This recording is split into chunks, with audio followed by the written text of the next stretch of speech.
Listen to your users, like Freed said? Absolutely. But giving a shit about your users is way better.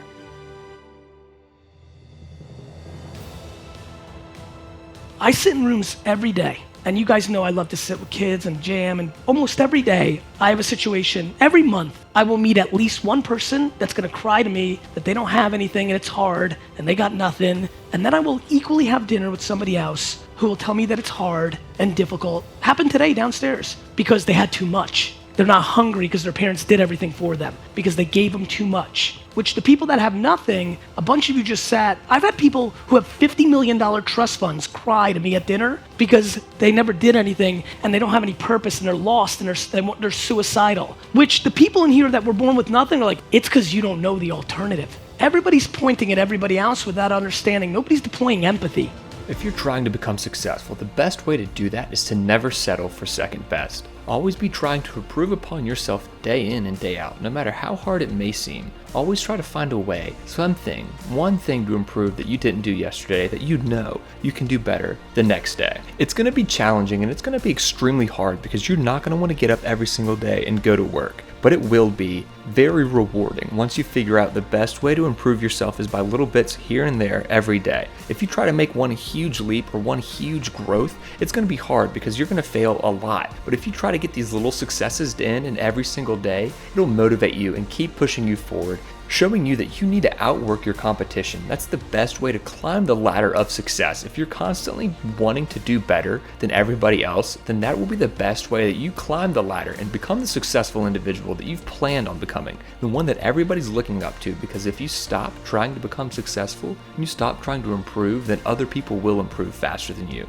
stronger than you, and they will be better than you. So the best way to stop that from happening is to do what they won't. Work when they're asleep, work when they're tired, or work when they're eating. You need to make sure that you're constantly putting in as much work as you possibly can day in and day out so that you can be better than everybody else. Look, I think patience is real. If you guys just sat for 5 minutes right now you guys are at the top of the game. You guys put in work, you had to be patient, you ate a lot of, no matter what, whether it was handed to you, you're only as good as your last at bat. You know what I mean? Like you're at the top one day and then you're not, right? Like you're the biggest comedian in the world and then you have 3 movies that blow and nobody gives a shit anymore. Like you're only as good as your last. I guess this is what I'm pushing for. You do you. I'm not judging. Who the hell am I to judge? Here's what I'm saying. You get one life. You've got real, like this is America. And by the way, I'm not naive to like females, race, things like that. It's harder, but if there's anybody on earth that looks like you that's made it, that means you can too. Look, I mean, I think we're living in a time where that's like up here, right? And you're right, like big things up here, but like the practicality of making $5,000 to $50,000 more by understanding what Facebook, Instagram, Snapchat, and YouTube do, that's real. That's right. For 10,000 people that are listening right now. To make 10 million, to make 50 million, I'm trying to buy the New York Jets.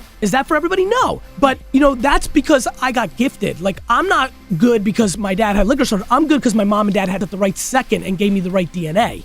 I was born in Belarus in the former Soviet Union, so I think I'm a little bit of a different American. I'm an immigrant. I have European roots, and I grew up in the wine business, as you may know. So I've spent a lot of time in Europe in general. You hear the stereotypes of like, Americans are aggressive. I'm an aggressive guy. I'm aggressive for Americans. So I hear it for Europeans and other people in the world. You're very aggressive, and people could speak to people more passive or things of that nature. I think the people that I attract are hungry, are workaholics, are massively ambitious. And so not really.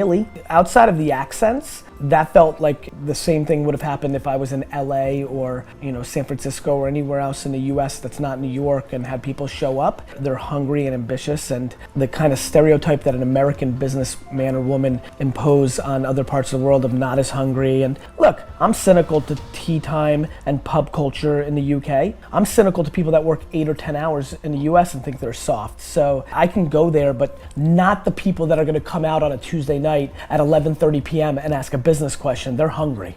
I think there's massive confusion around entrepreneurship. I mean, it's lonely, it's high risk. I mean, I can't live without it, but it's like a bad boyfriend, right? Or girlfriend, right? Like, there's a ton of bad days being an entrepreneur. Not to mention 98% of entrepreneurial ventures are gonna fail. Hopefully not for you. And For me, I think this is a very personal question. I think it's how you're wired. I'm so all-in entrepreneur, I prefer the pain. I think one of the reasons I love the Jets so much is because they bring me so much pain. I love the climb. To me, the setback is exciting. I love when something goes wrong. It's where I shine the most. But that's not for everybody, right? I mean, it can be very difficult. And when you start affecting your life and your loved ones and all the other things, the way I handle things, even in the few rare days when I really struggle, I take a real step back and make pretend that somebody called me and told me that my mother or daughter were killed. And I know that's very dark, and I apologize, but it's really what I do. I literally am able to, at my deepest, most struggling moment within business, take a step back and remind myself that I could make $1 trillion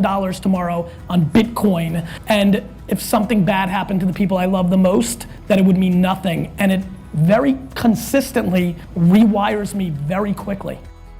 Thank you all so much for watching this video. If you haven't already, please go ahead and like the video, go ahead and subscribe to the channel if you're new, and let us know what you thought down in the comments section below.